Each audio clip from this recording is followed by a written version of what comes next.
was getting cold, but nobody at the Miller family dinner table seemed to notice. They were too busy dissecting my latest failure. A bank teller, Michael? Really? My father's voice dripped with disdain as he cut into his meat. 4 years at Stanford Business School to become a bank teller.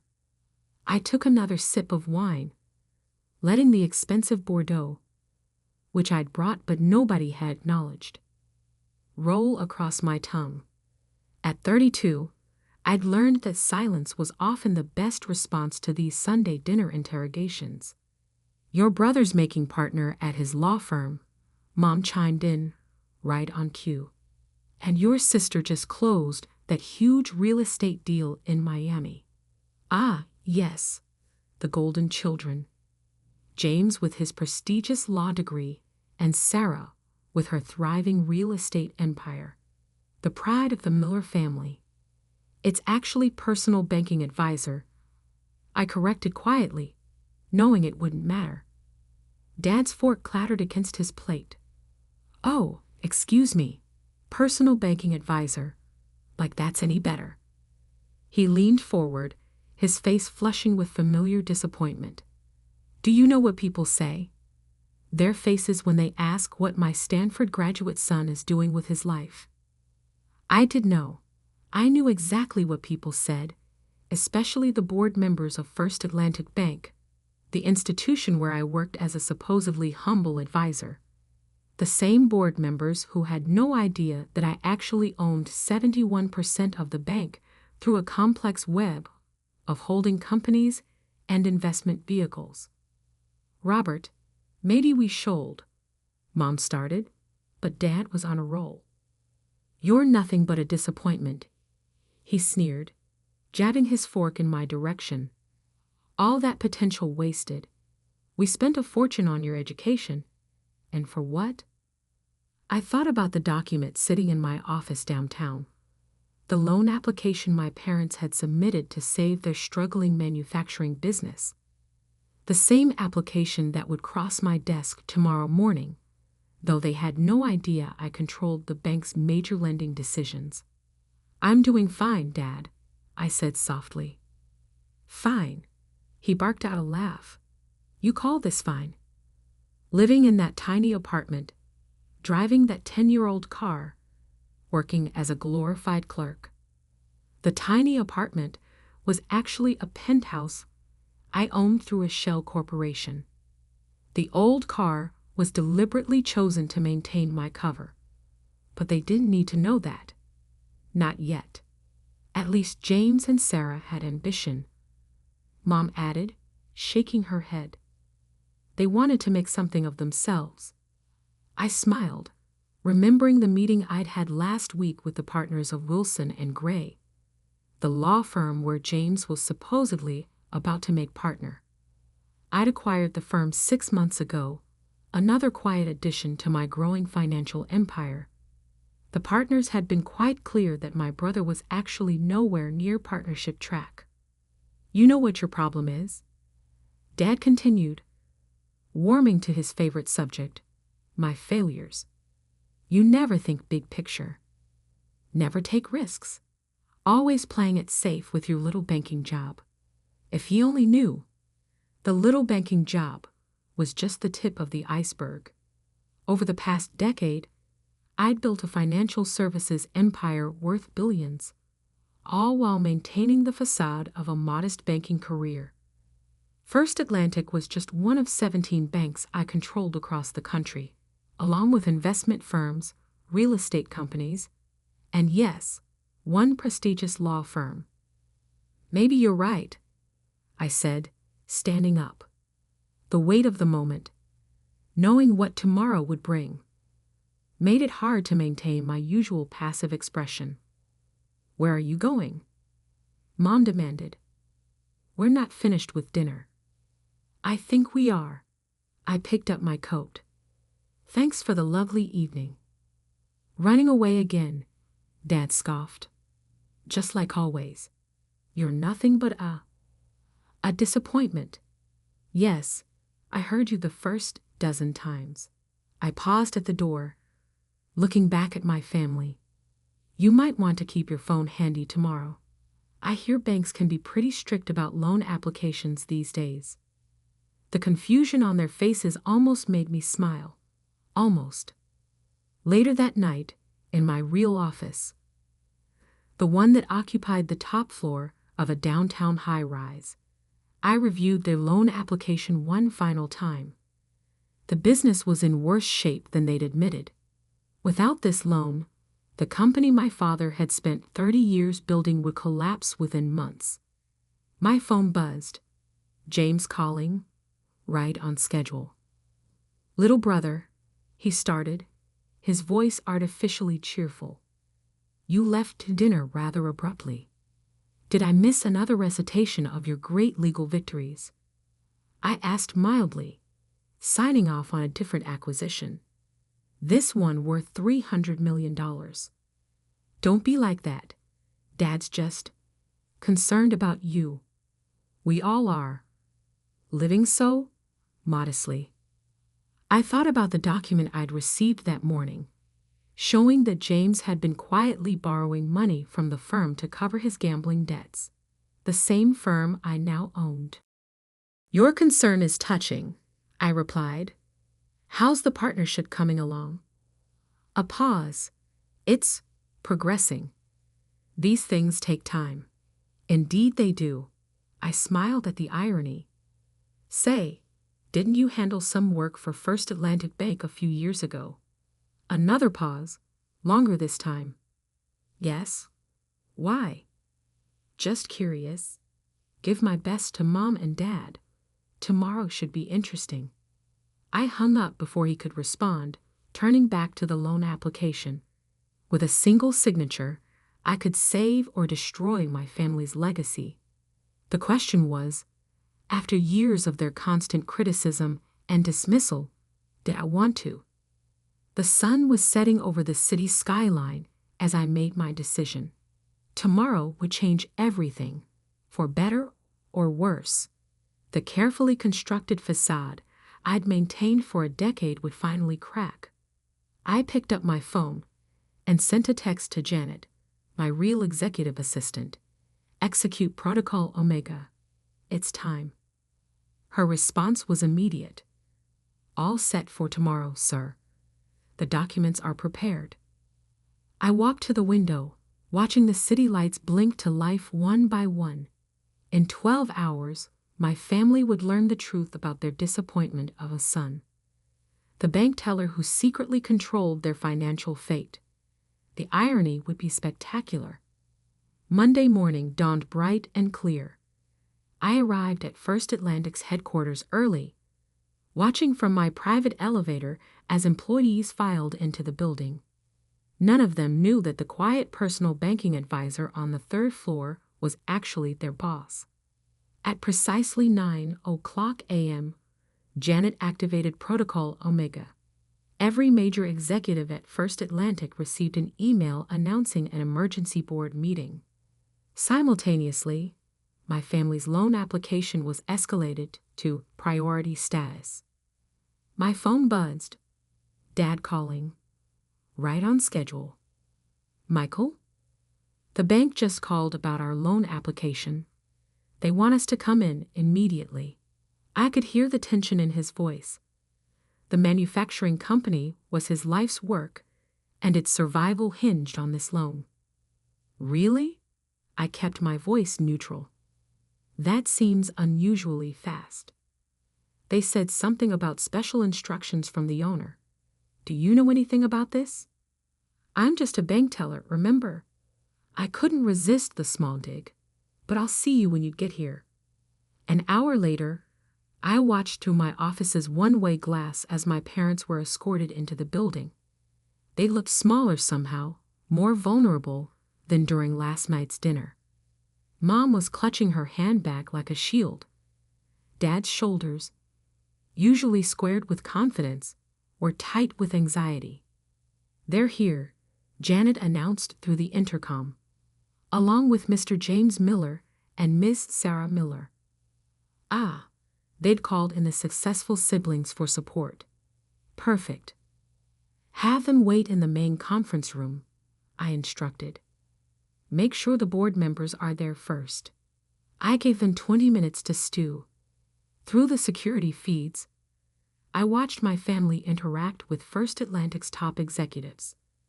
Dad was trying to maintain his usual authoritative demeanor, but I could see the nervous tapping of his fingers. James was attempting to network, unaware that every person in that room now reported to his disappointment of a brother. At 10:30 sharp, I pressed the button that would begin the revelation.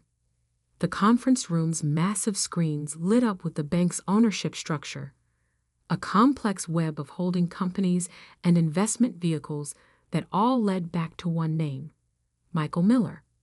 The door opened, and I walked in wearing a Tom Ford suit that cost more than Dad's car.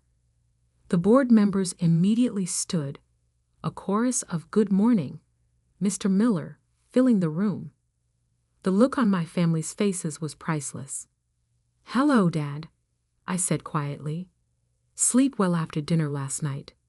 He opened his mouth, closed it, then opened it again. No words came out. "Michael?" Mom's voice was barely a whisper. What is this?" "This," I gestured around the magnificent conference room, "is my bank. One of 17, actually, but who's counting?" James had gone pale, likely remembering all the legal work he'd done for First Atlantic. Work that had crossed my desk without him knowing. "That's impossible." Sarah finally found her voice. "You're a bank teller." "Personal banking advisor," I corrected with a smile. "It's a useful cover when you want to build something without family interference." I sat at the head of the table, enjoying the stunned silence. "Now, about that loan application." Dad's face was flushing, but whether with anger or embarrassment, I couldn't tell. "All this time?" "Yes, all this time. While you were calling me a disappointment, mocking my little banking job, comparing me to my more successful siblings, I let the words hang in the air. I was building an empire." I nodded to Janet, who distributed folders to everyone present. "Inside, you'll find some interesting documents. The true state of Wilson and Gray Law Firm, which I acquired 6 months ago."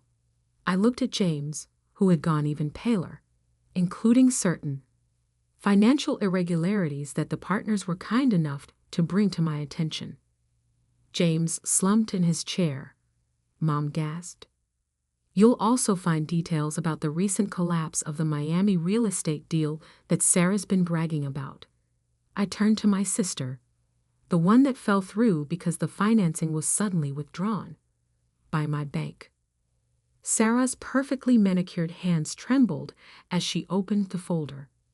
And finally, I focused on my parents, a complete analysis of your manufacturing company. The missed payments, the hidden debts, the deferred maintenance. Everything you conveniently left off the loan application. "We can explain," Dad started, but I held up a hand. "No need. I've had my people analyzing the business for months. We know exactly what's wrong and what it would take to fix it." The silence in the room was deafening. Board members tried to look anywhere but at my family's humiliation. "Why?" Mom's question was soft but clear. "Why hide all this from us?" I leaned forward, choosing my words carefully.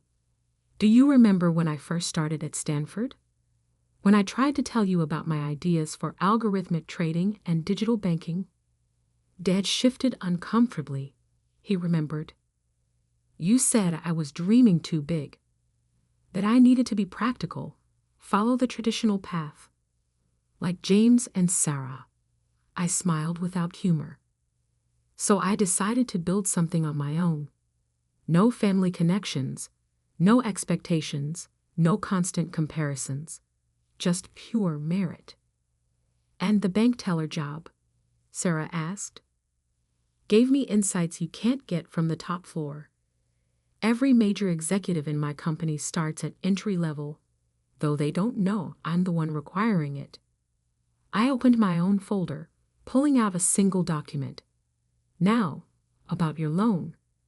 Dad straightened, his business instincts taking over. Given our relationship, I assume. That's not how I run my banks. I cut him off. Every loan application is evaluated on its merits. I slid the document across the table. Your company needs more than just a $2 million loan. It needs complete restructuring. They stared at the document. A comprehensive rescue plan that would save the business but require them to give up significant control. The choice is yours, I continued.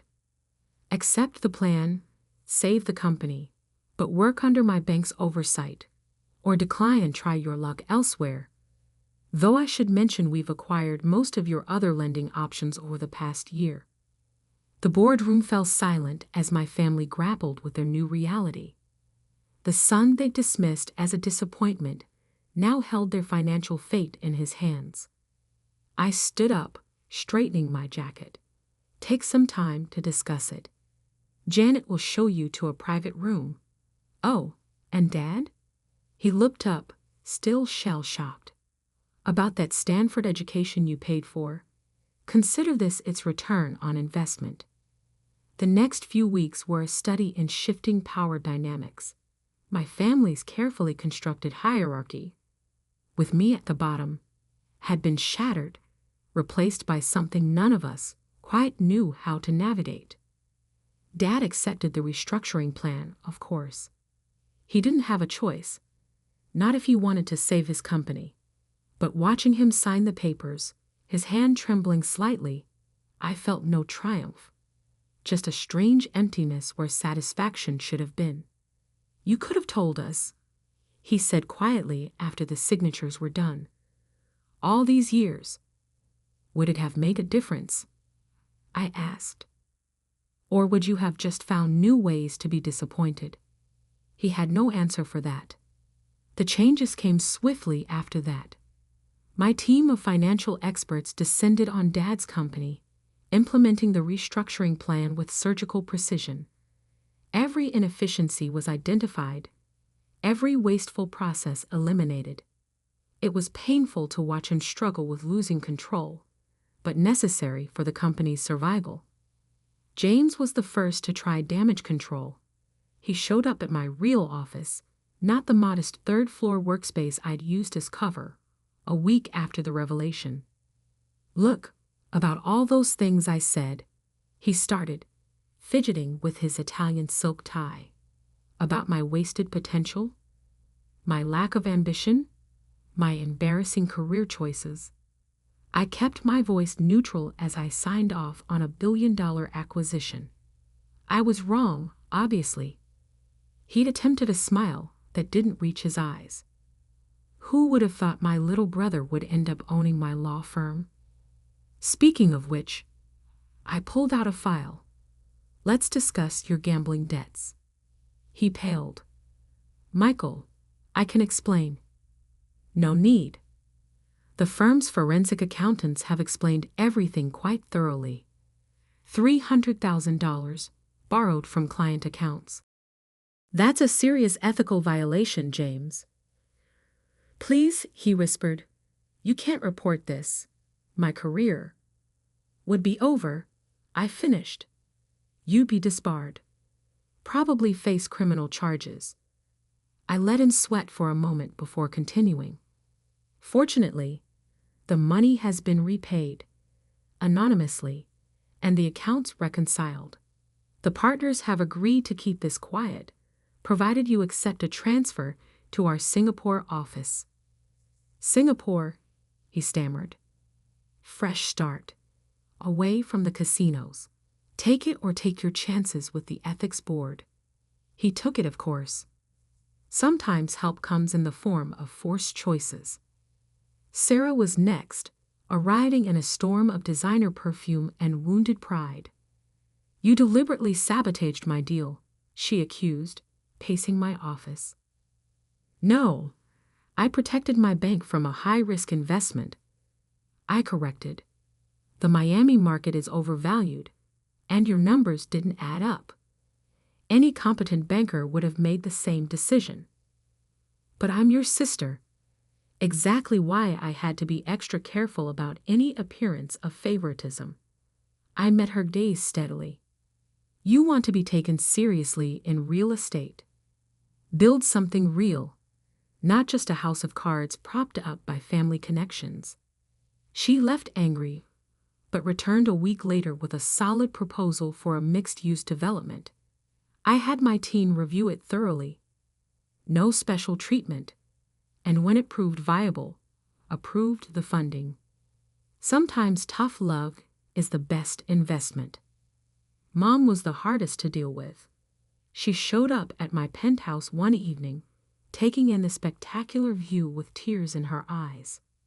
All those times I worried about you, she said softly. Wondering if you'd ever make something of yourself, if you'd ever live up to your potential. And all along, I was exceeding it, I replied, just not in the way you expected. Why the deception? Why let us think you were struggling? I poured us both a glass of wine, the same Bordeaux they'd ignored at that last family dinner. Remember when I was 10 and I won the state math championship? She nodded.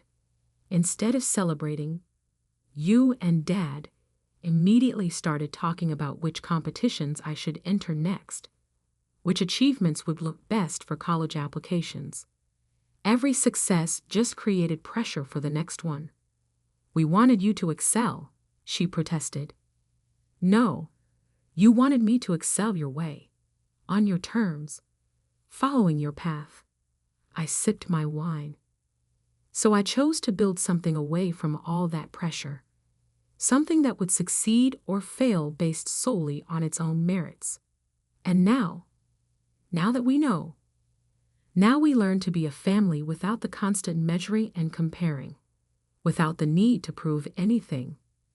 The changes in our family dynamics came slowly, but steadily. Dad's company, under professional management, began to thrive. He gradually learned to be proud of its success without needing to control every decision. James found unexpected fulfillment in Singapore, away from his old enablers and the pressure of living up to his own hype. He even met someone, a corporate lawyer who helped him face his gambling addiction. Sarah's development project succeeded on its own merits, teaching her the satisfaction of earning success rather than manipulating connections. She started mentoring young women in real estate, sharing lessons learned the hard way. Mom struggled the longest with our new reality, but eventually found her way to a different kind of maternal pride, one based on acceptance rather than expectations. As for me, I stepped out of the shadows, taking a more public role in my companies. The story of the secret banking empire made headlines for a while, but the media eventually moved on to newer sensations. 6 months after that fateful loan meeting, we had another Sunday dinner. Not at my parents' house this time, but at my penthouse. The conversation was different. Less comparison, more connection. Less judgment, more understanding. I have to ask, Dad said as we finished dessert, do you ever regret it? The years of hiding your success. I thought about it, looking around at my family. James, relaxed and healthy after months of therapy. Sarah, discussing her latest project with genuine passion rather than bragging. Mom, finally learning to listen instead of evaluate.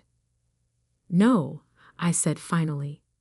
We all needed to learn some hard lessons about success, about family, about what really matters. And what really matters? Mom asked softly. Not the size of your bank account or the impressiveness of your title, I replied, but the integrity of your work and the authenticity of your relationships. Later that night, After everyone had left, I stood at my window looking out over the city. My phone buzzed with a text from Dad. "Thank you for saving my company and for teaching me what real success looks like." I smiled, thinking about the long journey from disappointment to this moment. Sometimes the greatest success isn't in proving others wrong, but in helping them grow right alongside you. My phone buzzed again. Janet, with news about another potential acquisition. Tomorrow, I'd go back to building my empire. But tonight, I savored something rarer. A family finally learning to see each other clearly, without the distorting lens of